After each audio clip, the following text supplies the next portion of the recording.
You know, there's a possibility that I might have pissed off a lot of people with this cliffhanger. Hello there, everybody! Subbot92, aka Nightmare, and welcome back to Irae Amantes Amentes. In the last episode, we had a climactic, burning, raging flame of a battle versus Sakurai and Wilhelm Ehrenberg. Or rather, Bay. Now, I have been waiting a long week to finally get back into this. So, I think it is fair that I do not keep you guys waiting any longer. So! 10 elegant fingers danced in the air. If Lisa Brenner wielded her powers like a conductor of an orchestra, then Rusalka Schwaglin was a pianist. As the main star of the whole performance, she'd force others to occasionally bend the rules, thus making way for her arrogant, ego-fueled improvisations. Oh my god, this music. She hit her keys with power, with passion, with elation. Forte, forte, fortissimo. She displayed not a hint of care towards her instrument. With Lisa gone, the thing would wither and die anyway. She might as well exhaust it here. After all, she had something very important to do. She had to steal Ren Fuji's powers. She craved the power of his Ananerbe for herself. The avid collector in her trembled with excitement at the very thought of getting her hands on an instrument of such raw power, something that belonged to Mercurius. She couldn't tell if the boy simply lacked the skill to wield it properly, but in her hands, the guillotine would become a terrifying weapon capable of rivaling even Machina's fists. As a tool of execution, it carried the concept of absolute death in its decapitating steel. Having been in existence like that from the very start, it should have been able to annihilate any foe in its path, be it demon or saint, beast or man. Even Lord Hydric and Mercurius.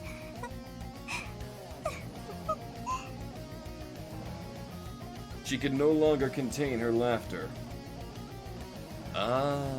But she wasn't planning to rebel. Not really. She despised Mercurius and dreaded Lord Hydric, but she didn't want to fight them. Well, of course not. She may be crazy, but she's not stupid. Wait. This was all a matter of pride, nothing more. The raw instinct of a fellow magician she could not resist. To ascend to unseen heights, to push ever onwards as far as one could go. She simply wished for progress and perpetual self-improvement. She wouldn't let anyone condemn that. They should do however they pleased, leaving her to her sublime endeavors. She remained their loyal servant, if they so desired. Except she just might end up becoming more powerful than them along the way. If anything, they should have factored in that possibility before creating such a thing. An insane tool of transcendence, capable of devouring and absorbing the powers of all that lived, permitted to the hands of Lord Hydric alone. And the Wellersberg Longinus in the giant's hands was a replica of that holy lance. The two may have looked nothing alike in terms of exterior, yet they retain the same properties. Although, she supposed one could also argue that the thing wielded by the giant caused something more akin to duplication than predation. In any case, Tubal Cain would absorb the powers and weapons of those he defeated. That was his, or rather, his Ananerbe's fixed creation figment. And so, she didn't care if the monster would fall apart as long as it managed to duplicate Ren Fuji's guillotine. In fact, she only needed Kane's Ananerbe, the false lance. And someone from an insane family that forged it. With that, she could create as many Tubal Cains as she wanted. The fact that Lisa spent 11 years sitting on her hands left Rusalka thoroughly mystified. If she was in her place, she would have traveled all across the world, looking for various Ananerbe and worthwhile men for Cain to devour. And so she would grow ever stronger. Why didn't Lisa do it? Did she not realize the potential she had at her fingertips? She must have been very feeble-minded not to. In any case, it would be alright from now on. God damn it, this fucking novel is making me go crazy at this point. Rusalka would make use of the chance given to her. After all, she even already had a descendant of that monster's family trapped in her web. Oh yeah. Ooh, that might be a bit of a problem.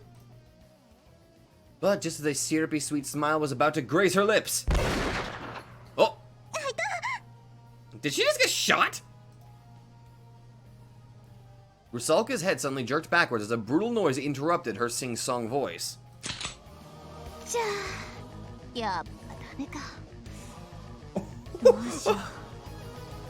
Oh my god, she is equally as fucking crazy. As Ellie peeked into the kendo training hall, she spotted Rusalka sitting in a lotus position and grinning to herself like a fool with her eyes closed. She considered the possibility of blowing her brains out, but it didn't seem like bullets were much use against them. そこまで行くとギャグに見えるから空気読もうよ。っていうか真剣にどうなってるのか解剖したくなるじゃない。あら、あなた。Rusalka got up, still somewhat teary-eyed as she rubbed her forehead, and lashed out at the nearby Ellie. ちょっと、いきなり何するのよ。わかんないだろうけど、それなりに痛いんだからね。それなりね。She couldn't tell if she was joking or being serious. Wilhelm took their magnum bullets with a smile on his face back then, so she doubted it must have hurt that much. ああ、そりゃいいとして。あんたは何してたのさ。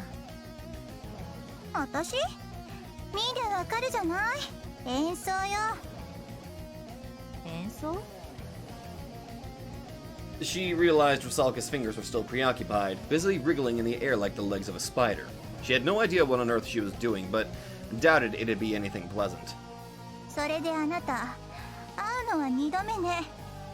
私に何か用かしら？別に、あんたには用はないけど。Didn't seem like Kasumi was around here. Ellie's rashness had just made her step on a landmine she could have very well avoided. The heated situation must have gotten even to her. Panicking wasn't normally her thing. She could have given the place a proper look before opening fire. And to make matters worse... あれ？ちょっとそこの、出てきなさいよ。What kind of senses did she have? She even noticed Rhea hiding behind the doors outside. Oh. 出ておいて。 And as if those words cast a spell, Rhea appeared out of the shadows, carrying an air of fear and hesitation about her. Oh!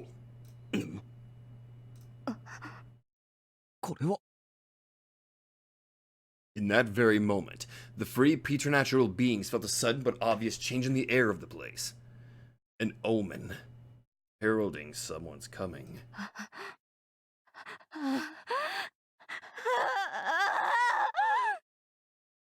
The first to sense it was Kay, whose resistance to infernal pressure had fallen the lowest due to her wounds. Oh shit, is it Samuel?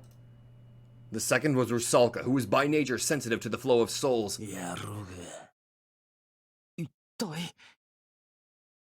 Ren and Wilhelm sensed it almost at the same time. The last one was Ellie, who had an incredibly well-developed sixth sense for a regular woman. That castle. Yes, Irae. Dias il solvet soclim in favila. Des David cum subila. How bad was my pronunciation? Did I butcher it? I'm pretty sure I did. A whirlwind of malicious will swallowed the entire campus in an instant. Oh! Tubal Cain let out a roar as Rusalka's shadows vanished. In the next moment, a beam of purple lightning, grown ever larger than before, concentrated the giant lump of metal in his hands. Oh. Oh, wait, I think I just finally figured out what he's trying to say. He's trying to say Beatrice, isn't he? The faint hint of a voice seeped out from inside his mask. I didn't want to hear it. I couldn't stand its gurgling. It made me sick to the core. I struggled against the overwhelming gag reflex as the Knight of Bloodstained Roses trembled at the mercy of an inexplicable pressure. The phenomena seemed to make the exhaustion shackling my body wane a little, but I had something a lot more important to worry about now. I remembered how the dead freak pulled something like this back in the club, too. It seemed like he'd go on a rampage whenever his master lost control of him. Growing ever stronger, ever faster, ever more precise.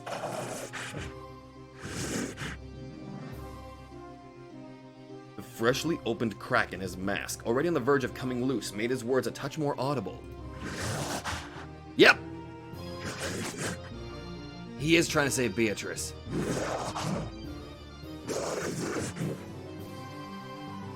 Beatrice? Wasn't that... Beatrice! One of the Obsidian Table's dead members, as well as Sakurai's predecessor whose life opened the swastika in the museum. A woman that was apparently somehow similar to Kasumi. Oh my god. Tubal Cain's been possessed by the spirit of Kinzo! A burst of lightning assaulted me before I could even finish my line. Whoa, goddammit! The same kind of terrible beam that Sakurai saved my life from earlier. It pierced through the air, seemingly even more potent and vigorous than before. It whizzed right past my ear, shaking the vampiric knight to its very foundations. Oh dear. Wilhelm jumped out of the beam's way as it crashed into the roof.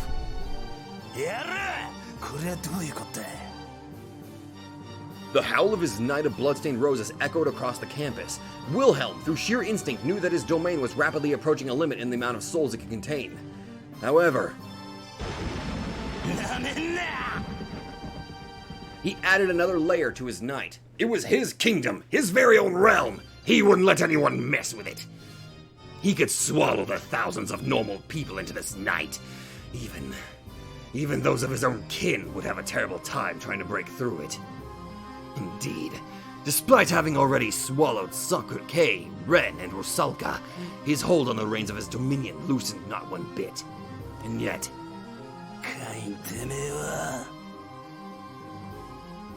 How could this dead sack of shit, a mere puppet, fight his domain with such incredible force? The hell was up with that?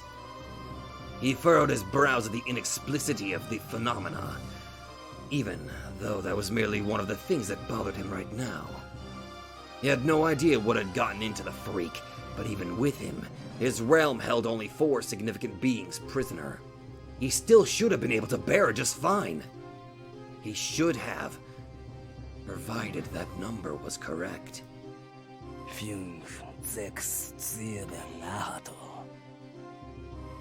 He could feel 4 more souls, all of incredible luster, enter his realm of night. Oh no. 1 hot as an inferno, 1 wild as a whirlwind, 1 impassive as steel, and 1 shackled by the curse of wicked sanctity.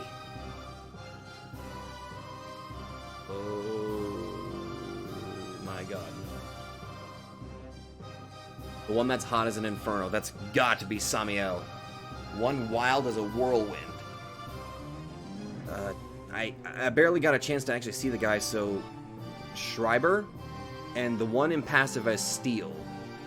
If my theory is correct, the one of the big 3, his name was Machina. And from the little pieces of pictures that I've seen, he didn't seem like the talkative type, so I'm guessing that one must be him. And 1 shackled by the curse of wicked sanctity. That's got to be Valeria Tarifa. Baring his fangs at the moon in an explosion of rage, Wilhelm howled the name of the man to whom one of those souls belonged.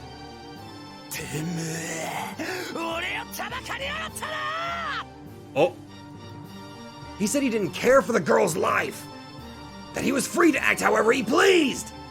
The hell was this shit-stain planning now?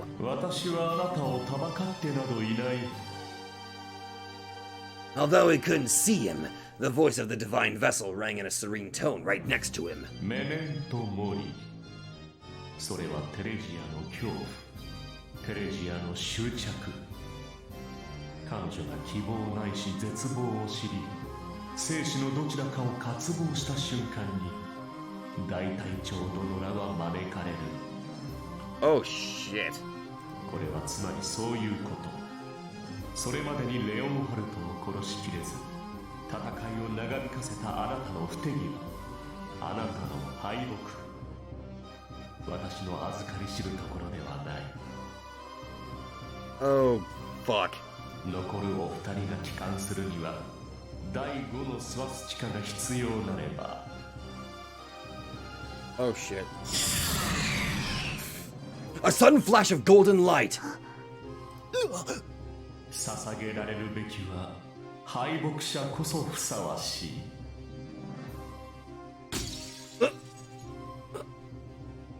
A golden ray of light invaded the realm from outside, piercing through the center of the crimson moon. Its shattered remnants revealed the silhouette of a woman. Sumi, illuminated by radiant light. Wilhelm didn't know that another person, distance and dimension notwithstanding, had just been pierced by the same light as well. 核の異常はこれでなり、我が望みの半分は成就した。眠れ戦友ビルヘルム・エーレンブルグ中尉殿、あなたは私が知る限り最も優秀かつ勇敢な戦士の一人でしたよ。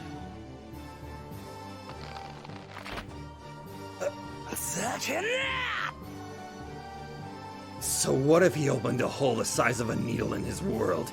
Did he believe that alone would net him victory? Wilhelm's knight would still not fall. He would not lose against anyone. To be defeated? To rest in peace? Nonsense. None could stand in the way of an immortal vampire of his caliber. As raw fury took hold of Wilhelm, everything but the audacious priest was washed clean from his mind. After all, even if one disregarded the fact that his senses had been muddled by fusing with the nature of a beast, the priest's words were more than enough to make his blood boil. 1,000 curses and 1,000,000 beatings wouldn't be enough to quell the vampire's wrath. He'd tear that son of a bitch to shreds for daring to call him a loser, then impale each and every piece of his for all to see. そんなあなただからこそ。 Oh shit. And so, Wilhelm didn't even notice Kei Sakurai standing behind him. He remained blind to the seething belligerence of a girl who never knew when to give up, choosing instead to press onward till her soul crumbled to ash. A girl practically spellbound by her wounds and the sheer pressure of souls around her. As such, he never spotted the sword glimmering in her hands either. もう一度言う。あなたの負けだ、米中尉。 This is definitely not the loss that I was expecting him to get. How much had the divine vessel predicted? How much of this went according to his design? Making contact with Ren Fuji would doubtless sprout the terror of hope in Rei Himuro's heart, resulting in the invocation of the 3 battalion commanders. The bewildered Rusalka would let go of her string, and the puppet would turn into a beast. The preternatural souls would invade the night of blood-stained roses, and... ここに第5のスワスチカはなる。 Oh dear. Had all this gone precisely according to his plan? Or was this but a coincidence ushered in by Kei's tenacity, like he himself had claimed? Again, look at that face! No one knew the answer. There was no way to shed light upon the truth. In that moment... さようなら、我が愛しき同胞。この成功をえぐる痛み、私があなたの代わりに受けましょう。 Wilhelm Ehrenberg's demise brought an end to their battle. That alone remained an irrevocable truth.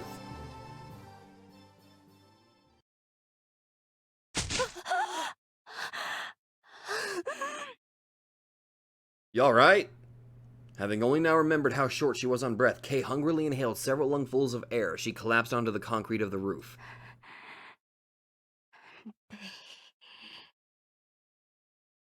She had won. She killed him. She was half in a trance, the majority of their battle a vague blur in her mind, yet the sensation of splitting Wilhelm in two was still fresh on her fingertips.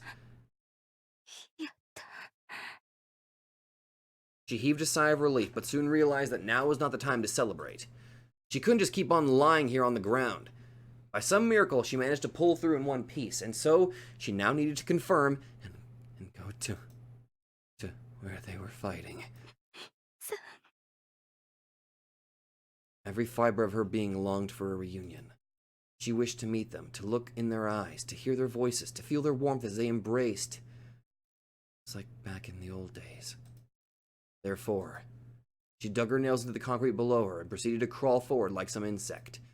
The sight of it was so miserable even the most wretched of heathens would likely consider lending her a hand. And that was probably why... The priest, appearing out of nowhere, lifted the girl up to his embrace. The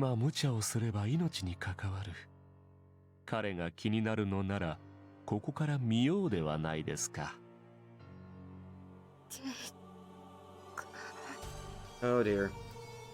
When did he get here? Given the bewildered Kay an affectionate smile, Tarifa motioned towards the scene beyond the fence with his jaw.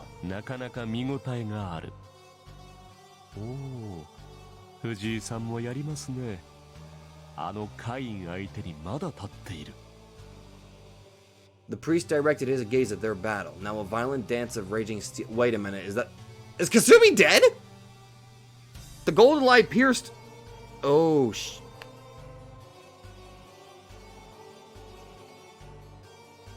Oh fuck. The priest directed his gaze at their battle. Now a violent dance of raging steel and purple lightning. With the Natsuhiro gone, their fight had become a true one-on-one duel.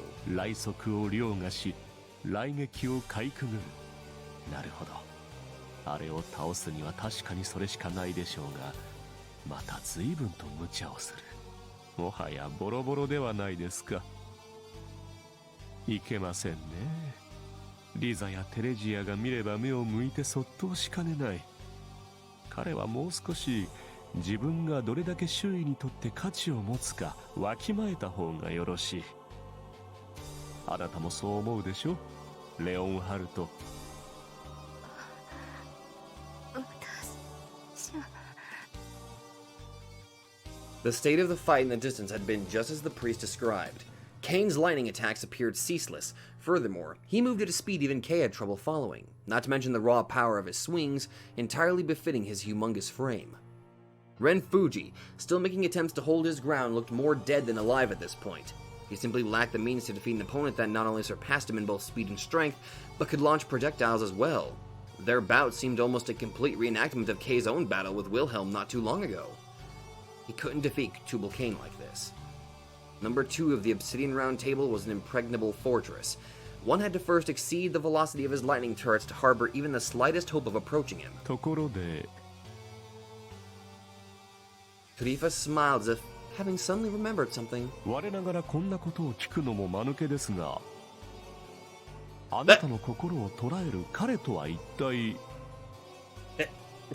That's kind of a weird question to suddenly ask. Nani?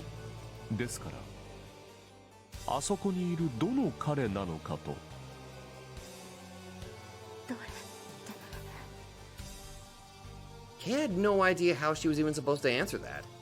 She didn't care about Fuji. In fact, she hated the vexatious bastard, a sentiment he returned.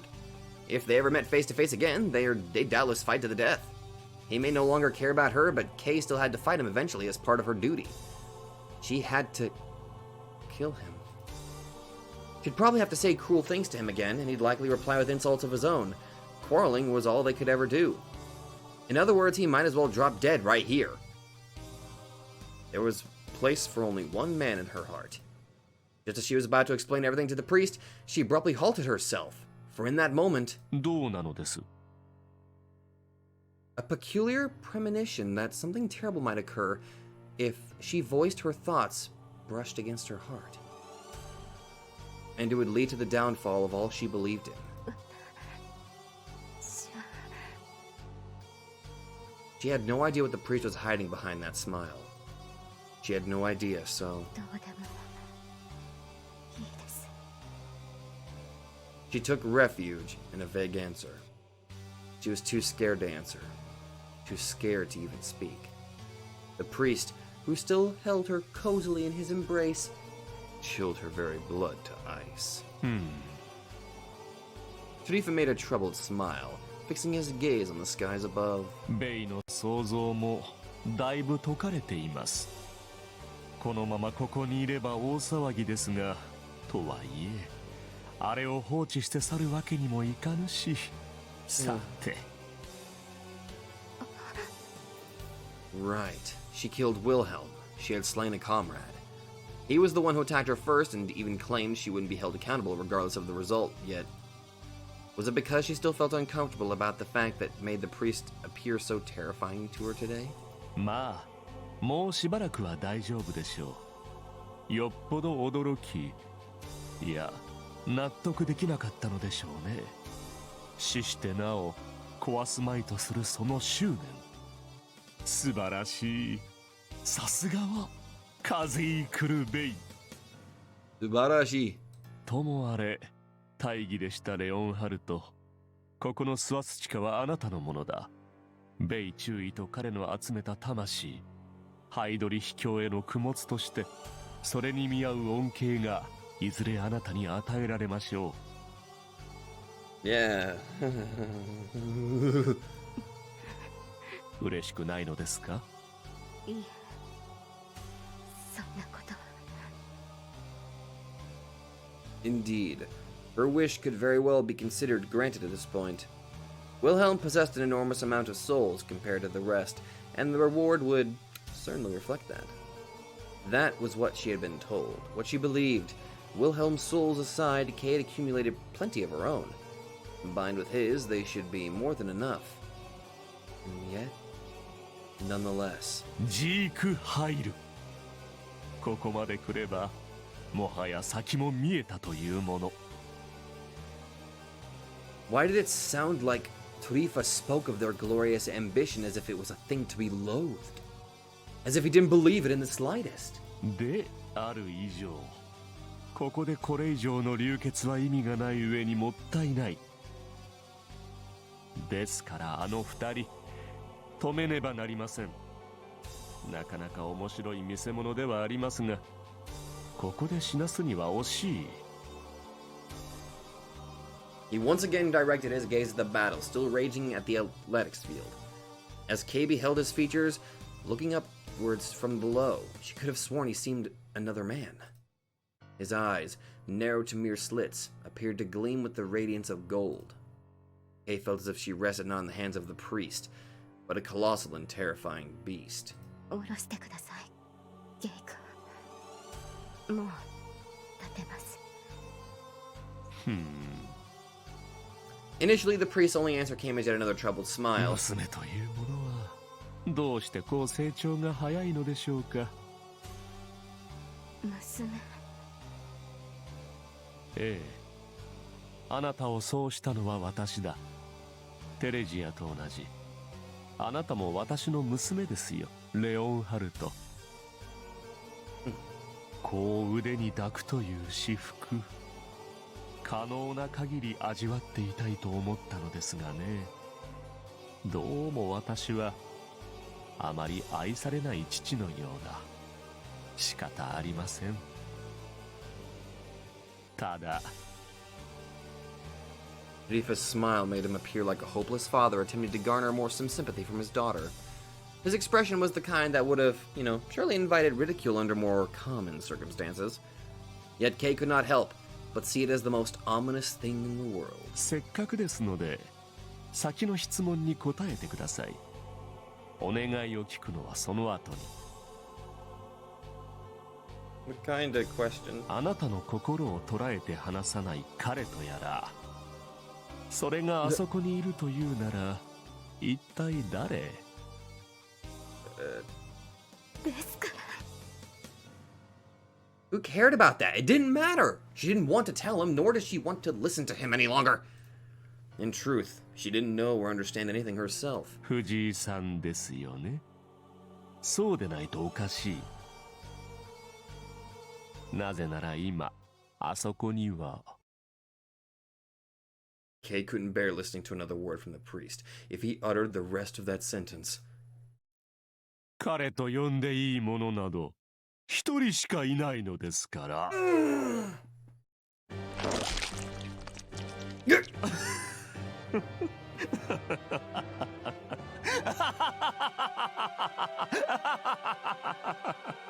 So now I get to kind of see what the stigmata look like. Holy... I wonder if I'll be... No, I can't use this. Jesus Christ! Kay violently shook her head, shut her eyes, and covered her ears tight with her palms as the priest's laughter echoed across the night. Kay felt drops of warm blood trickle down onto her face, making the already macabre spectacle even ghastlier than before. The fifth swastika, delayed by Wilhelm's creation figment, opened at long last, forcing fresh rivulets of blood to gush forth from the priest's stigmata. Her own marks, left on her by the Holy Lance, filled her with pain just the same. The marks of her pride, the honor she inherited from Beatrice. Yet now they seemed only to torment her. つまり、そういうことですよ。ご理解いただけましたか、ザミエル卿。愛ゆえにそは憎む。実に素晴らしい。笑える話だ。Oh, fuck. Okay. A crimson inferno blossomed into life behind Tarifa. Kay, her heart filling with terror, could do nothing but tremble in the face of the blazing hellfire, easily dwarfing her own. ヒルヒアイゼンもいい面の皮だな。Almost against her will, Kay's eyes shot towards the athletics field as if looking for help. The very place where His lightning kept assaulting me from all directions unimaginable. Not to mention he himself also moved at an unbelievable speed. Each of his swings carried so much raw power they split the ground asunder, littering the athletics field with cave-ins. There was just no room for me to do anything. If lightning was his only strength, I could just go on the offensive and not let him use it. If he was just incredibly fast, I could probably figure out a way to catch him. If he was just insanely strong, I'd simply have to keep dodging him. But I simply had no idea what I was supposed to do against the thing that combined all these strengths. The thing exhibited incredible strength and speed while being able to fight at close range and from a distance with equal skill. This damn freak was like an updated version of Wilhelm, an all-rounder that surpassed even that psycho-vampire in pretty much everything. And if that wasn't enough, being dead, he didn't feel pain and could twist his joints however he wanted, ignoring the fundamental workings of human anatomy. Oh, of course, Just when I thought I'd dodged one of his strikes, his elbow joint turned in reverse and the swing came right back at me from the other direction. Imagine if you could actually do that. That'd be twisted. Staggering and in between the giant lump of metal in Kane's own body, I felt like I was caught in an oversized jackknife. That's a way to describe it. And then that lightning. My consciousness grew dim. The sheer amount of lightning I absorbed during our fight had made my body feel numb. I could feel the chill of death down my spine. There was little I could do. I wasn't planning to give up, but the sheer strength of that thing, plus the lack of any weaknesses to exploit, had filled me with near palpable despair. I put my life on the line, gave my all, but no matter how hard I tried, willpower alone wouldn't let me move a mountain. Inside the hazy landscape of impending death, drowning out even the rumble of lightning, all I could still hear was the voice of the already dead.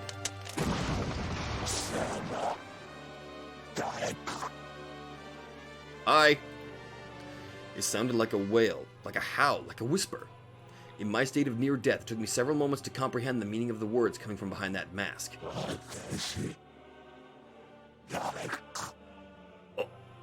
Come on, regain your consciousness, dude!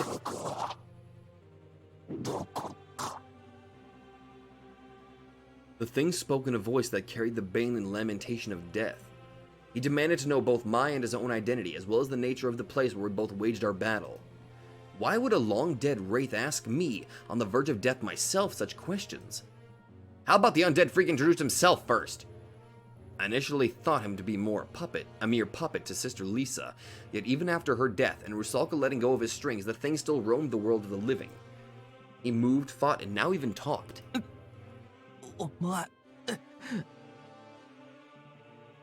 Could the thing even see me?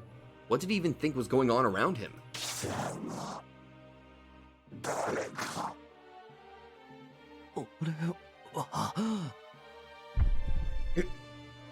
Another crackle ran along the mask. With Sister Lisa dead, her Ononarbe, the death mask, began falling apart. What did those blind eyes, hidden behind a faceless mask, see?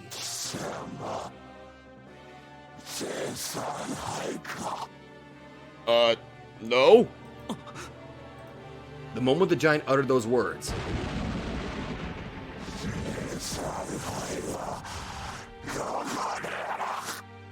if you kind of turned on the lightning, I really don't know, but if he's the one you want to kill, technically you don't have to fight me. I would gladly kick his ass with you. The real question is, I have no idea where the hell he is, so could you kind of turn on the lightning and, oh god, I'm gonna die. His body and weapon both transformed into purple lightning. His howl, like the herald of a death sentence from the god of thunder himself, made the night air tremble. His unbelievable feat shot the voltage of the area through the roof. I could feel my blood actually starting to boil in my veins from the electric shock. I was done for. I couldn't possibly withstand this insanity for more than a few seconds. I had to gain some distance and do something, anything!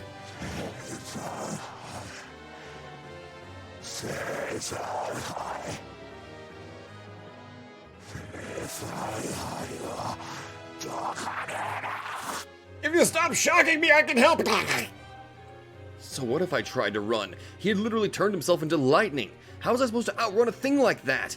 Even if I could get out of these shackles, he'd catch up to me in less than a second. And what if he somehow allowed me to escape? What would there be left for me to do after that? What would be the point?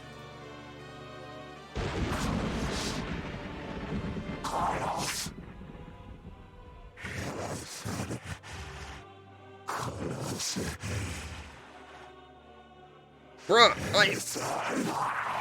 I swear I'm not a divine vessel! I can help you, fuck!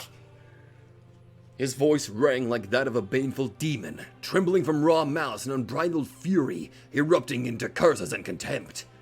The giant's entire frame was seething with rage, the kind that not even death would allow him to forget. It had turned into a demon in every sense of the word. If I ran and left this beast to rage in this place, how many thousands of people would it slaughter before coming to a halt? Just like back at the club or at school. All those people. Some innocent, others guilty of crimes the law could very much handle, would be torn to pieces by a raving dead giant for no reason whatsoever.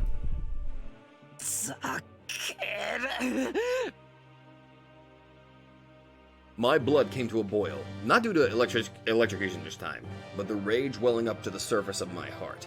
My entire being was seething with indignation.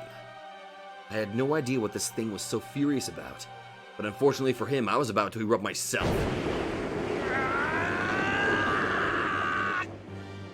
I could still move, I could still fight back, I wouldn't relent, and I'd kick this freak's ass to kingdom come! To protect the innocent, to avenge those already slain. I didn't have friends among them, I couldn't even remember their faces.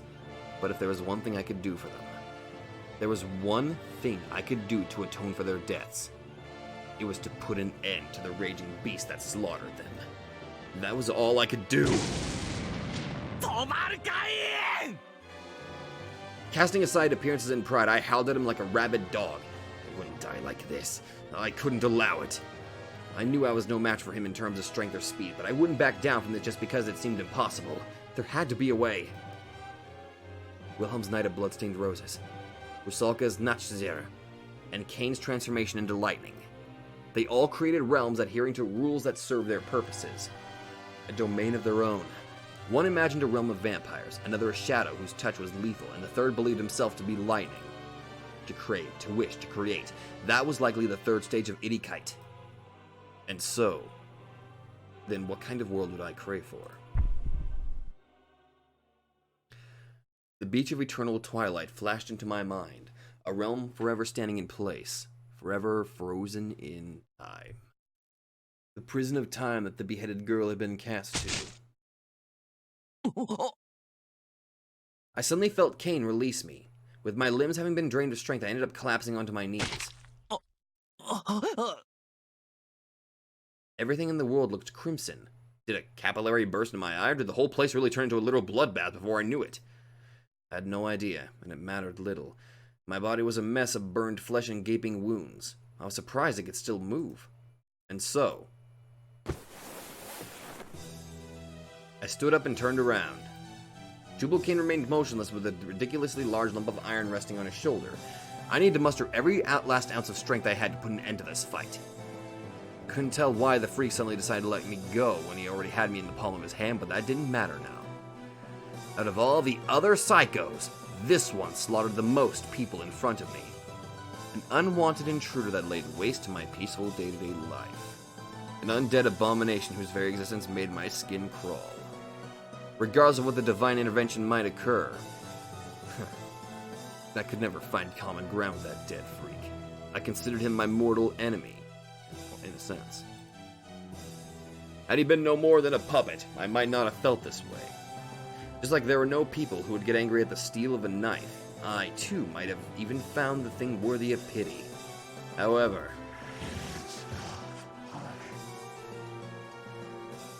but he was no puppet. This thing simply acted as one, masquerading as a dead body, yet inside he boiled with contempt more livid than anything I'd ever seen. A living wraith, an undead, a demon that had been shackled, or perhaps clung to of his own volition, to the world of the living in the midst of his rancor. A being completely different from Marie, another of the dead. Unlike her, this monster could die. However, some psycho thought it a brilliant idea to bring him back and keep him in this constant state of insanity.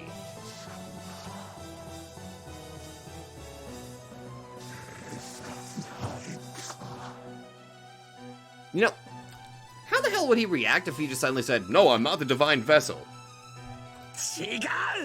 There you go. The sheer senselessness of his question made me erupt in anger.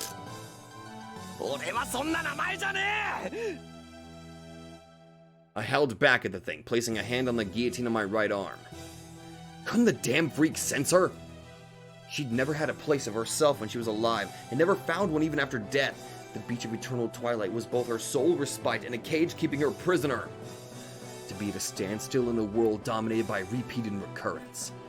That might have indeed sounded like the unideal person I personally could yearn for, but she, who had been singled out by Mercurius, entrapped in an instrument of murder and wielded by a fool like me, then forced to fight an abomination like this guy. Even still, she harbored not a shred of anger or resentment in her heart. Did this dead freak comprehend the tragedy of it all? No. A resentful wraith like he never could. Therefore,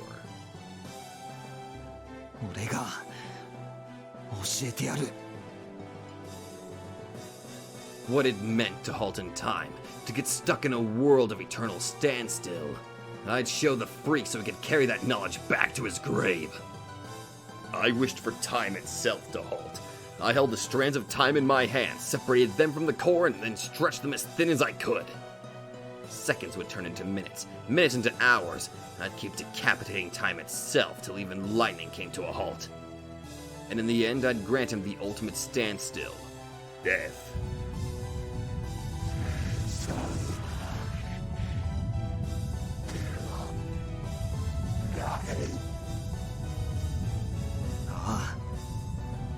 The concentrated lightning at his shoulder seemed like it'd explode any minute now. Nonetheless, I stood my ground, surrounded by whitish purple at all angles. If he could speak, he should at least have a name. Tubal-Cain, after all, was merely the label of a dead puppet.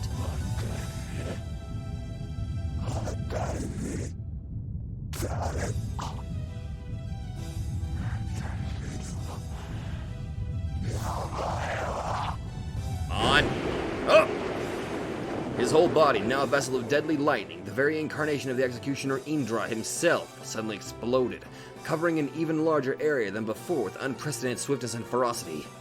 And amidst that heaven-splitting roar,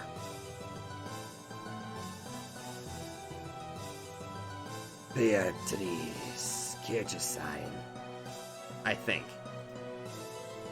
The thing's name had been drowned out by all of the noise, nor did I hear the name of its forthcoming art. Oh! Oh! Oh! The night of bloodstained roses crumbled to nothingness. returning to the nether from which it came. The opening of the fifth swastika summoned 2 new souls into the realm. One wild as a whirlwind and one impassive as steel. Albedo and Nigrido. After an intermission of 60 long years, the 2 could finally mend their souls into a shape, leaving the castle to embark upon the world of the living. The maddened hound danced in exultation. Voracious beyond imagination, his all-devouring soul trembled with jubilation as it entered into its new shape. He'd kill them all. He'd devour every single one of them. Krotvina of giant jaws and a vicious fame, devouring earth and sky if allowed to spread his bane. A whirlwind no obstacle would ever faze, swallowing all that dared meet his gaze. Ah, the howl of the Jallarhorn pierced the night sky. Valkyries danced in radiant dye. The hour of Ragnarok, the end of all life, drew nigh. Close, oh so close, he could smell it with his nose. And so 'tis about time for the Einherjar as well to answer the call of the eternal bell.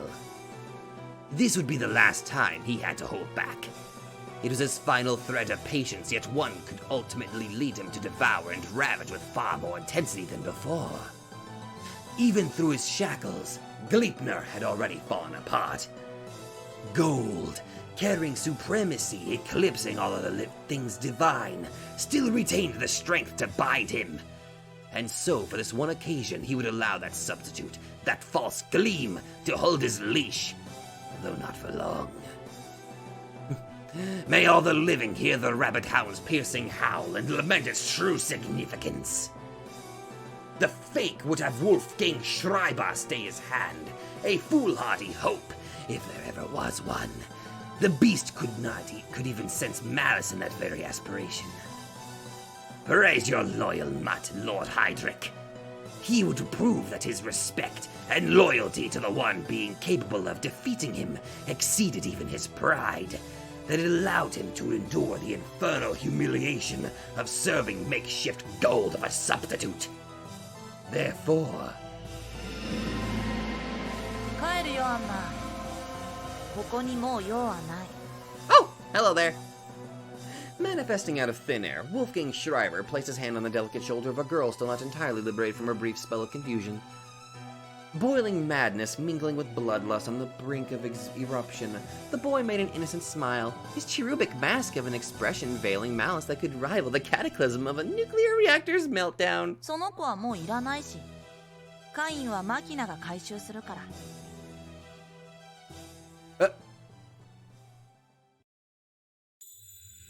Whoa. All sounds grew silent as the very air itself froze over. Even the incoming bolt of lightning seemed to halt in place. This was my world, my creation, the manifestation of my craving to slow the perception of time. From the outside, it might have looked like I had gained in speed. And that was true in a way. After all, in that very moment, I exceeded even the lightning speed of their macabre dance. However, my own senses couldn't keep up with the sudden discrepancy between the flow of time within myself and the world. I couldn't tell if I hit Cain, nor if my attack had proven fatal. I couldn't tell if the roar that escaped my lips was a cheer of triumph or merely a gasp of pain. I couldn't even detect the smell of blood in the air. Did I emerge victorious? Did I defeat him with this? I had no way of confirming, yet before I could even begin to dwell upon it, my world, the eternal and everlasting moment, had been shattered to pieces by a fist of incredible density. That's Machina, isn't it? Oh boy. All my senses have been forced to return to normal. I didn't willfully release my hold on the realm I had created. Hell, I didn't even know how to do that. And as a result, Tubal Cain was still alive. My desperate swing only succeeded at shattering the thing's mask. Oh! Revealing dry, shriveled skin. The giant's face resembled that of a mummy. His eyes shone shut to block out all light. Clattering its bare teeth, Cain made an attempt to form words. Instead of contempt and spite, his voice seemed to echo with grief, like the trembling voice of a scared, humiliated child. Oh! Hi. A mysterious new name left his lips. 双方引け。 Holy fuck, look at this guy. Let me get a good look at it. Holy. My god. A heavy, solemn voice echoed across the night. At the same time, the space separating me and the monster twisted and writhed, revealing a shadow of a man. A soul of awe-inspiring density from another world. Like a beam of light through a lens, the shadow, burning a hole through the fold of reality, took on a more concrete shape. A magnificent frame, clad in a jet-black army uniform. A man of perfect physique, and a good head taller than me, though notably shorter than Kane. His well-owned muscles were notable even under his several layers of clothes. Flexible as a whip, sturdy as steel, he was the statue of David come alive. The ideal body of a man. He was a masterpiece of war and carnage fashioned into human form. This is the peak ideal male body. The hell was... ここでこれ以上の流血に意味はない。 Did the dead freak just call him Machina? 清掃13騎士団黒煙卓第7位。 Okay. He fixed a pair of dim eyes on me, their hollow gaze like that of a dead fish, creating a sharp contrast with the sheer magnificence of his frame, as well as the heavy, imposing atmosphere he exuded. ゲッツ・フォン・ベルリヒンゲン懐かしいな兄弟。 Are you talking to me, or...? The voice of the great captain rang like an iron hammer. ほう。 Oh. A gasp of reverence left Trifa's lips as he spoke. Protected by the safety of the roof, beheld the somber night descending upon the mortal realm. お久しぶりだマキナ卿。やはりあなただけは何一つ変わっておられぬ。素晴らしい。再会をことほぎましょう。古き友よ。 Okay, yeah, this is dramatically different from the Kasumi rap. Pocket. Oh my god, all the big boys are here! The priest's words, unbefitting his otherwise unmistakably cryptic and jesting nature, rang with absolute and genuine honesty. 城はいかがでしたかな？苦しく待たれましたか？御身の夢は今そこに。ああ、しかしその行き着く果ては無限の旅愁。あなたは変わらず終われない。当然だろう。 A smile momentarily graced Eleanor's lips, but unlike the celebrating priest, her voice retained its coolness and solemnity. エインフェリアは解放されぬ。変化を望む。流転を求め。終わりを祈るがゆえの渇望だ。変われぬからこそ恋願う。ルーンはラーグに。でなくば、マキナなどと呼ばれはせぬさ。確かに。 Oh boy, this is dramatically different. Smiling, the priest narrowed his eyes into slits, with Kay shivering in his arms.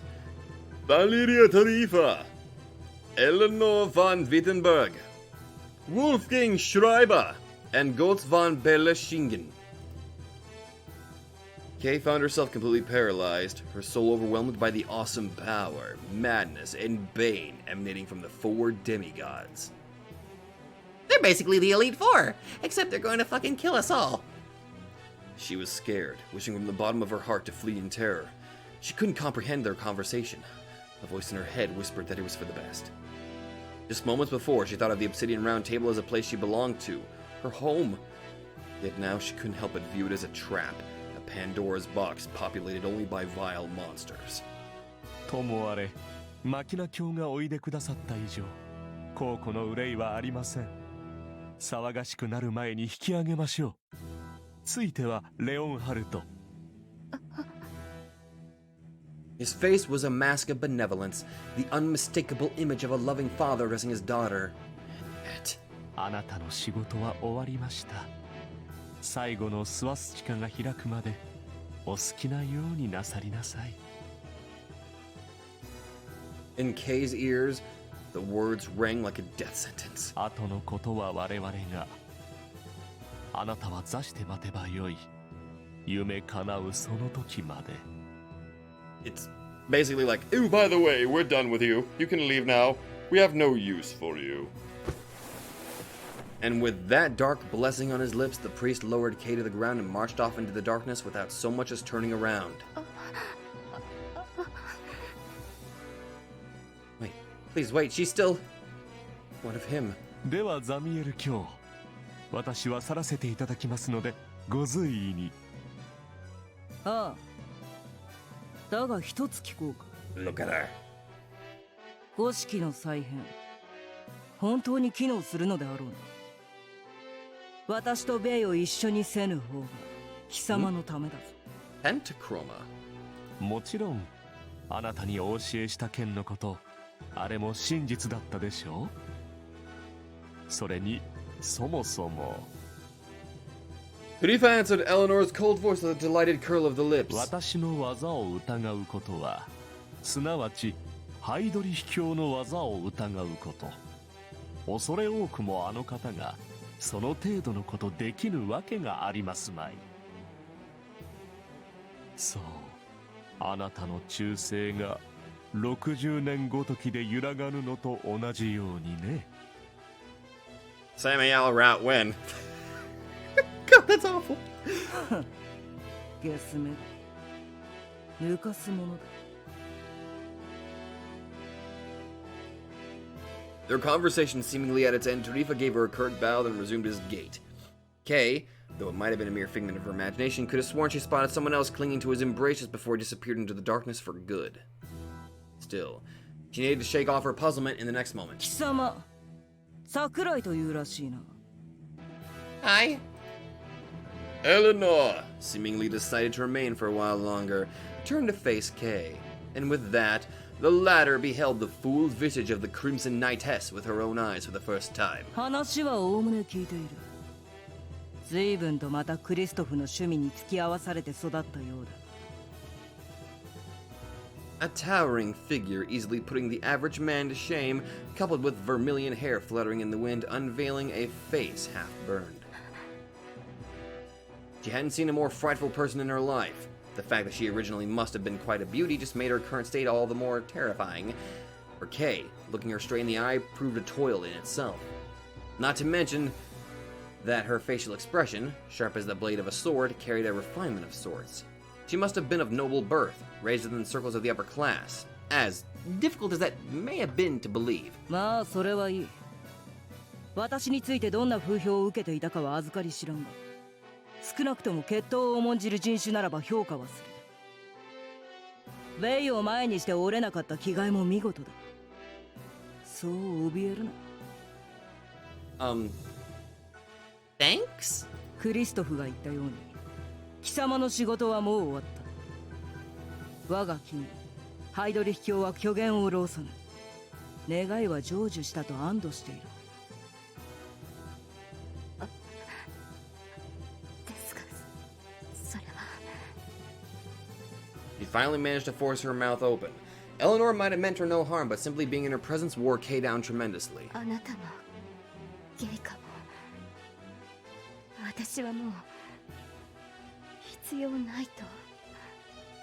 見ろ。Eleanor made no answer, instead began a soliloquy of her own as if to imply the girl's words meant nothing to her. 血族を愛おしむのは結構だ。複製ゆえに清掃の進化がゆがない。今はあのような無様な出来に過ぎぬがな。いずれ本物として蘇る。貴様の望みはそれであろう。もしくは己の順番が回ってくるまでに型をつけたかったというだけか。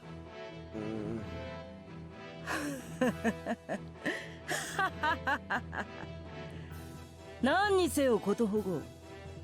貴様らは名誉アーリア人とやらの身で我々を除く8名中最も早く獣の祝福を約束されたわけだからな。Eleanor didn't even look at Kay. She simply gazed down at the athletics field in the distance with a smile on her 貴 face. 様もだ、キルヒアイゼン。敗者復活など本来ならありえんぞ。ブレンナーに感謝しておけ。What was she talking about? And who exactly was she addressing? エインフェリアは蘇る。バルキュリアに導かれラグナロクを行く不滅のレギオン。永遠に永劫に無限に蘇り無限に戦う。そう。Eleanor considered Kay for the first time. Although her eyes retained the glimmer of arrogance, they reflected no sarcasm or belittlement. She was indeed trying to bestow honest praise upon Kay. Faith that bordered on madness, ironclad loyalty that allowed for not a shred of doubt. It seemed as if she truly believed that the only thing to matter in the whole world, the whole of the cosmos, was the blessing of her lord. 貴様らは我々と同じものになるのだよ。Oh. Out of nowhere, she voiced something that sounded near incomprehensible to Kay.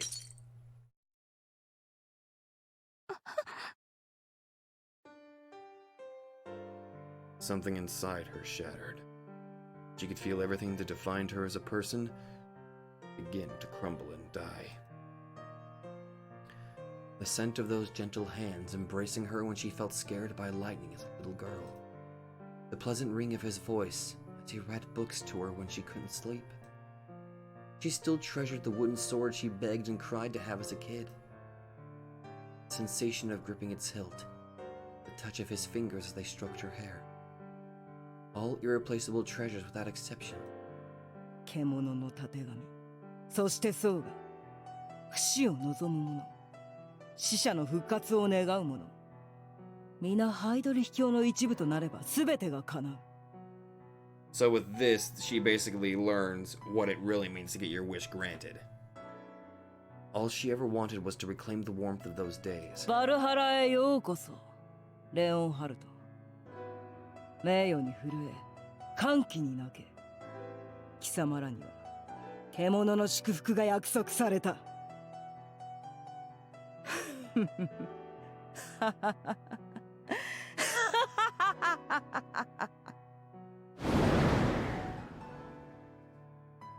Eleanor, her laughter still echoing far and wide, turned to a fiery gust of wind before vanishing from Kay's sight. The girl, having been left alone, could do nothing but tremble as she struggled to even breathe.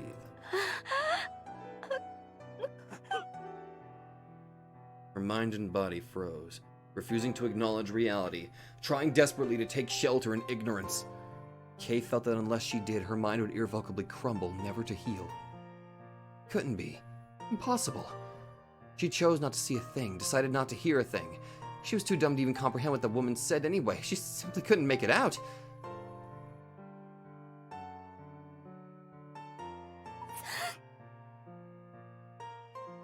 She leaned against the fence, grasping its cold steel frame with her fingers. She only wished to see them again. And she did her best. She tried so hard, did everything she could to.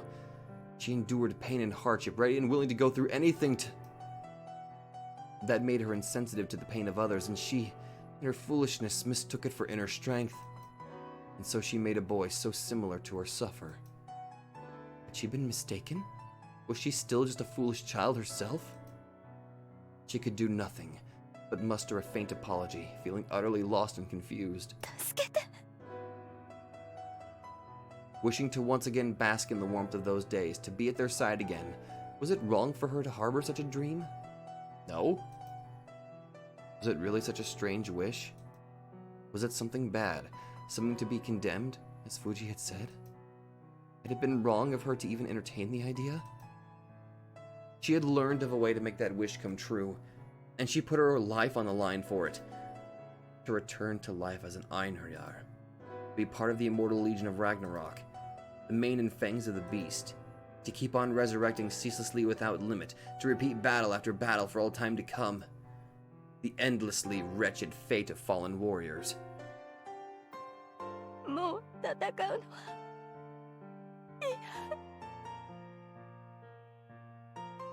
She hated war. もう痛いのも She hated pain too. All she ever wanted was to enjoy days of peace with the two she held dear. She wanted nothing to do with war. She didn't wish to become a wraith fueled by strife. If she alone was cursed to shoulder that fate, it would still be fine, but to condemn those two as well? To force him to do battle for an eternity, even in death? 嫌でしょ。嫌よね。For the two she loved were just gentle, perfectly normal people. She fell in love with them for that same reason. And yet... 許して。Was she too late? Was there anything she could do? How could she still possibly repent for her sin in this grave? She could see three shadows below her in the athletics field. First, an Einherjar clad in obsidian. Second, another man, one whose life she in her foolishness turned into a living hell. And finally... Choking on tears, Kay was unable to even muster her own voice, unable to even call out the name of the man she held so dear. She knew herself to be far beyond forgiveness, far beyond redemption, yet she still couldn't bear the pain, couldn't help praying for someone to save her. The two she hoped to save, the two she ended up condemning to a cursed fate. Beatrice Kirchestein, and... She cried out the name of the other man, a slave forced to wage war even in death. All she wished was for to lift the shackles of his curse, set him free. Yet to liberate him from the curse of the false lance meant condemning him to slavery under the rule of the real one, to force him upon him the blessing of the beast. A prison that would chain him forever. Valhalla. To them, Kay must have been a herald of death. Valkyrie. The very thought filled her with a torrent of sadness, frustration, and misery.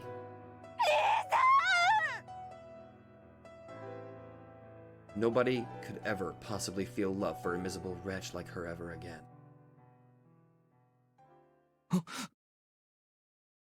I couldn't help doubting my ears. I spotted Sakurai on the roof, covered in wounds and generally in terrible shape. She called out to her brother, her voice trembling from tears. Nii-san? That moment of confusion paralyzed both my body and mind. Kane's electromagnetic dance of death caught up to me, served me right for spacing out in the middle of a battle like an idiot. It was too late. I had no time to activate my creation figment, nor was I sure if it would even work again. There was simply no way for me to dodge his purple lightning at this point. You could say it was a complete fluke that I managed to pull that off, and that my defeat was set the moment I failed to deliver a mortal blow to the thing back when I had the chance. Even worse, I realized who Sakurai was crying about over there. You'd have to be pretty dim not to in the situation. There were only 3 people here, and I sure as hell wasn't her brother. Then we had Kane flying at me in the form of a purple bolt of lightning, and... Shizumare. Gotz von Berlichingen, a German who had been one of Reinhardt's Imperial Guard these past 60 years. He was a less likely candidate to be Sakurai's brother than even myself. In other words... Oh!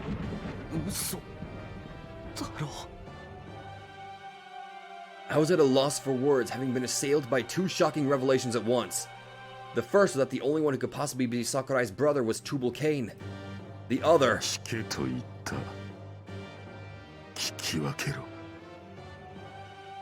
was the incredible strength of the man who seemed to have taken Cain out in a single hit.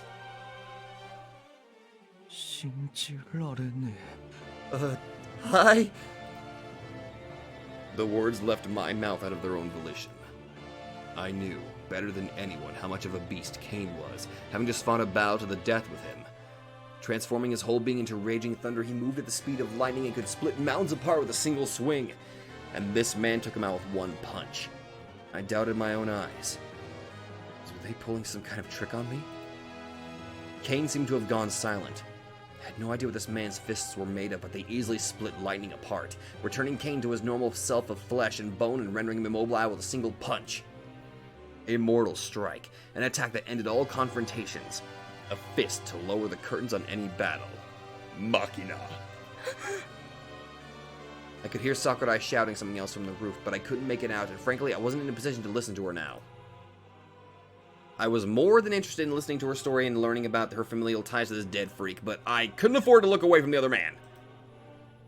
I had a gut feeling that if I so much as missed a single one of his movements, he'd send me to an early grave in an instant. Belichingan silently regarded me with Kane lying motionless at his feet. He appeared to be sizing me up, or at least that was what I had gathered as I looked into his dead, hollow eyes. And...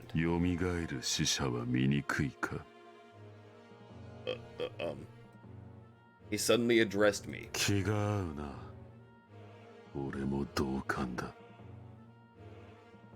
His voice was heavy and booming, its tone seemingly plagued by constant pain and suffering. At that moment, the guillotine abruptly disappeared from my right hand. I wasn't the one who dismissed it. Heck, I didn't have the guts to stand in front of a guy like that unarmed.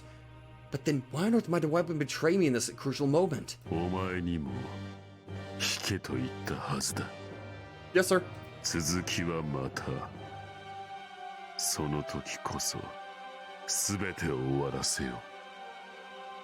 So...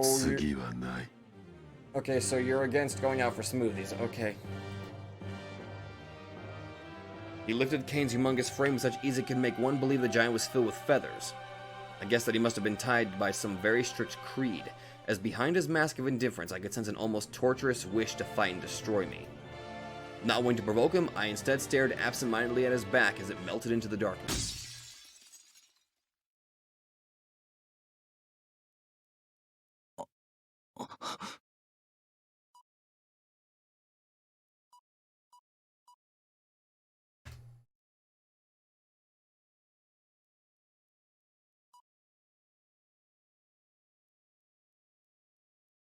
Actually, this is much more fitting.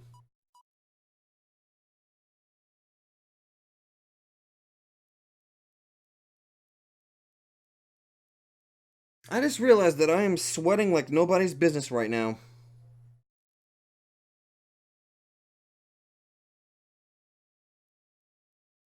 Okay, so that was terrifying. I'm gonna end it right there, and I'll see you guys in the next video. Jesus fucking Christ! I just need a I just need a moment. Oh, fuck! Thank you all so much for watching, and I'll see you guys in the next next video.